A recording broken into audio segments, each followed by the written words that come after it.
Hello friends, नमस्कार। Welcome to my Odisha kitchen को। आज मु आपण मानक पई नहीं आसी नुआ प्रकार तरकारी पणस बुट डाली तरकारी।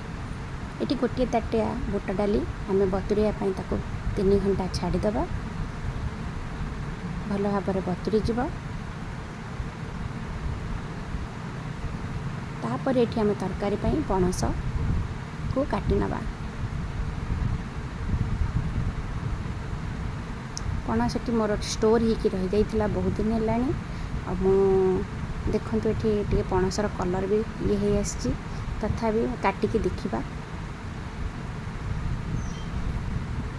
देखो पणस टे खराब हो आ मंजिया पणसटा लास्ट पणस तो सरी आसला, तथापि थे भाविली ट्राए करदे बुट डाली सहित केमिति लगुच। ये मो पणस को काटी प्रेशर कुकर रे रखिली।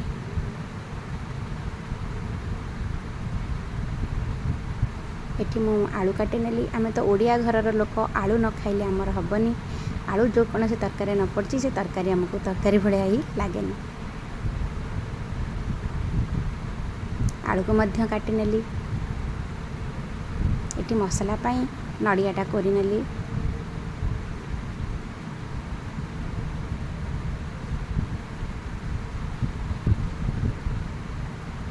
नड़िया बुट डाली जो बतुरा होता तादर मुठे नेली।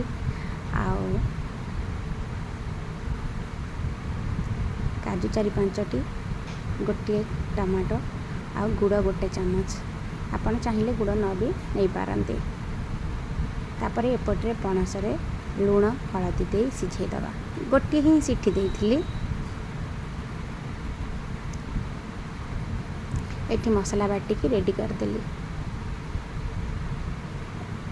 एपटे गैस लगे तेल गरम करी आलू को भाजीदबा टिके तरकार स्वादटा बढ़िया। आपण चाहिए भी सिझे पारे से पणस देहरे किसी असुविधा नहीं।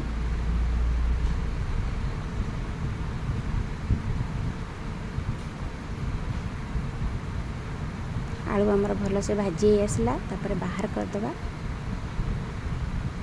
तापर से प्रेशर कुकर रे मु कौन कले बुट डाली टिके हलदी लुण दे ताको 3टा सीटी पर्यंत सिझापी छाड़ीदबा। तापर से तेल रे जो आलू भजा होता जो तेल रे से तेल रे पणस को भल भाव में टिके भाजीदबा।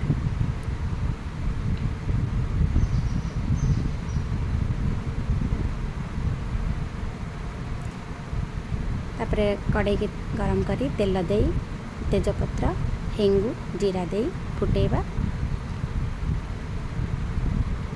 हो गले तापर बटा मसला को दबा।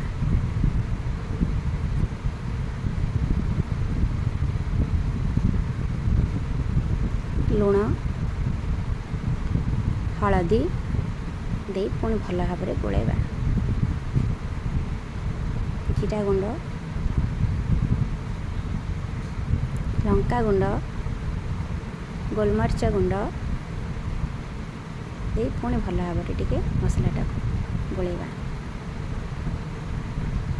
मसला ही आसले आलू देदबा। आलूटा भी किसी समय सिझिब, तादेहरे मसला भी भल भाव में आमर हो मसलाटा लगी जाऊँगी कहीं आप जानते बुट डाली दिखाई। तापर गरम मसला गुंड दे भल भाव में घोड़ेदबा। घोड़े देले कौन हो ना बास्नाटा ता भीतर रहिबो, तरकार स्वादटा बहुत भल रहिबो। तापर मेथी पत्र भी टिके देदेली।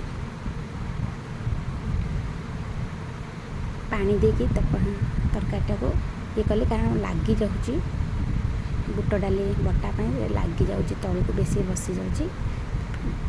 मीडियम रू लो फ्लेम रे करेंगे तरकारी। बेसी हाई फ्लेम रे कले पोड़ी जीव से मसला भल लगेनि। तापर ये पणस कटा दे मसला आलू सहित ताको छाड़ीदबा किसी समय हवापाई। पणस तो सिझी जाइए, पणसर किसी प्रोब्लेम ना, खाली ताको मसला मिक्स हवापाई ताको छाड़ीदबा। एपटे आम चेक करना आम जो बुट डाली सिझे 3टा सीटी मोर हो जाइए। चलतु देखेबी केमिति भाव में सिझी। ये आमर हो जाइए बढ़िया से। तापर ये तरकारी देदेले बुट डाली पूरा भल भाव में गोलई नवा।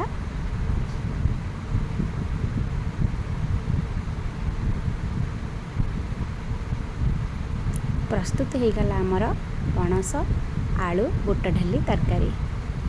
केते कम तेल मसला मुझे तरकारी प्रस्तुत करी। पियाज रसुण मु यूज करना, आपण मैंने चाहिए पियाज रसुण यूज करें।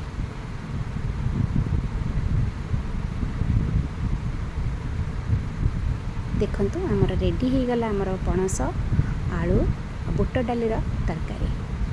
निश्चिंत भाव में घरे थे बनातु आ समस्त खातु आ समस्त को खुआतु। जदि मोर ये रेसिपीटी भल लगे निश्चिंत भाव में मो चैनल को सब्सक्राइब करदेवे। आउ गोटे नुआ रेसिपी रही। धन्यवाद समस्त को।